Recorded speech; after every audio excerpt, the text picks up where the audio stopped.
I guess if you think of where we were when we planned the original RSU, these units which provide sort of intermediate respiratory support to the sickest patients with respiratory conditions were very common in Italy, where they were called respiratory high dependency units. There were probably about 80 units across Italy when we were planning our own unit, and we were probably in single figures in the UK.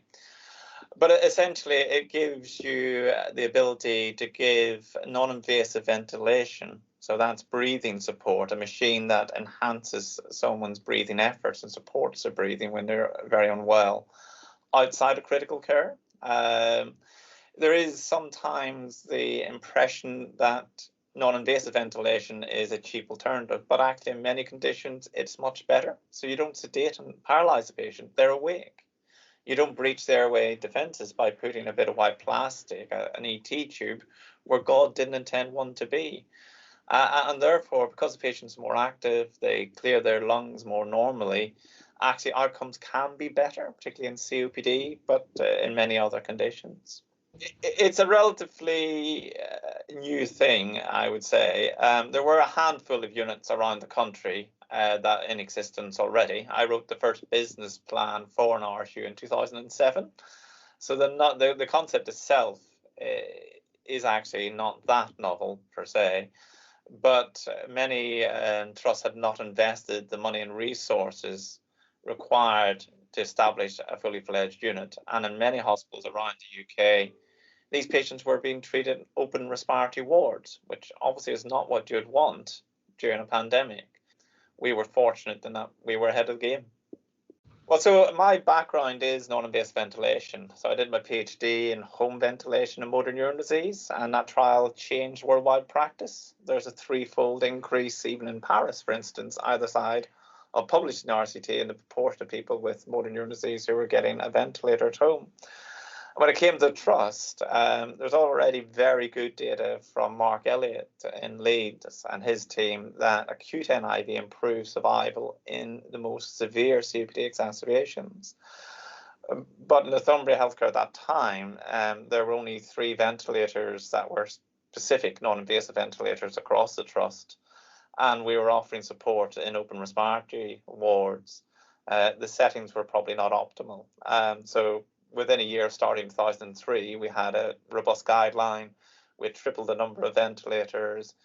Physios could only be on call once they completed the training, and we only used the specialist physios to initiate treatment, whereas other places, they let doctors have a go. And I think, particularly with the very conscious patients, very important that introduction to treatment is very carefully provided in a reassuring manner. And I would say that in that respect, the physios are the beating heart of the service. And I think that's key to our outcomes. So when a patient was deteriorating, the physio would move with the ventilator to where the patient was. We use condition-based settings, so we optimize the treatment for individual patients and then rescued them to the respiratory ward. So even before we opened the RSU, our inpatient mortality was about 13% compared to 25% in COPD exacerbations in the NC-POD national audit. And we saw similar things at BTS audits as well. But by opening the RSU, it concentrated all the patients in one area. It enhanced the staffing levels. It allowed the nurses who are looking after the patients to gain more specialist experience alongside the NIV physios. And we had respiratory consultant physicians on call 24/7 with a daily presence, which simply wasn't happening before.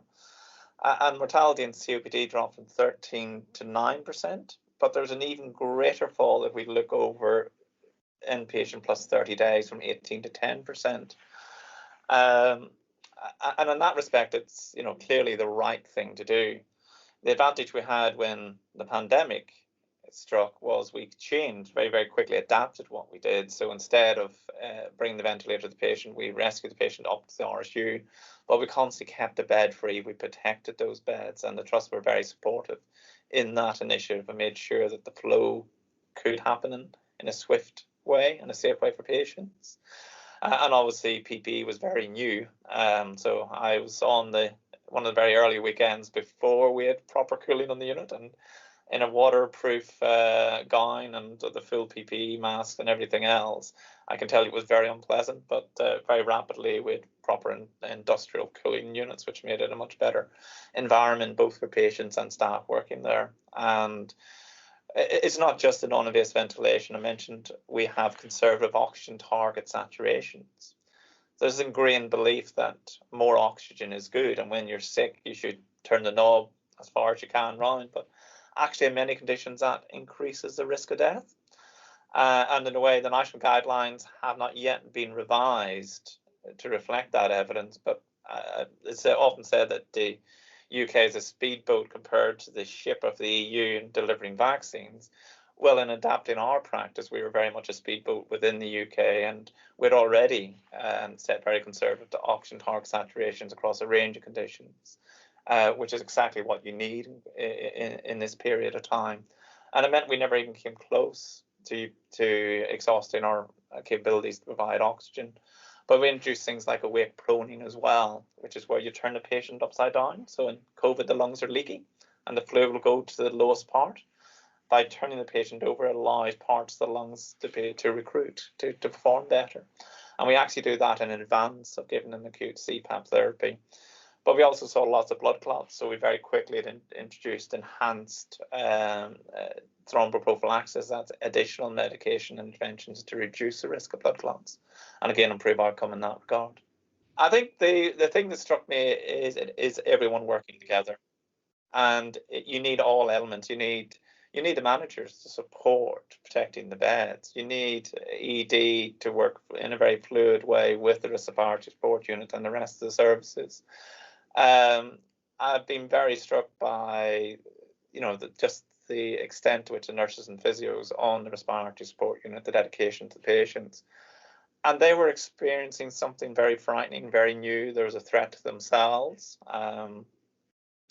There was a much higher mortality than we're used to. I've mentioned our mortality in COPD and other conditions, literally was around 10% when you were seeing mortality of 25% elsewhere. Our death and mortality in COVID is much higher than that just because it's a much more serious condition, but compares very favourably if you look around the rest of the country. But nevertheless, that's, we didn't know that at the time, and we were dealing with it and dealing with the deaths. Relatives couldn't visit. It was staying in touch with them and that communication and making sure that happened. And then the junior doctors working alongside as well. So I think the fact that everyone was in it together and there was a very strong spirit that we're going to get through it together has helped us and helped us greatly. So it's not the guideline, it's the people who implement it that make the difference.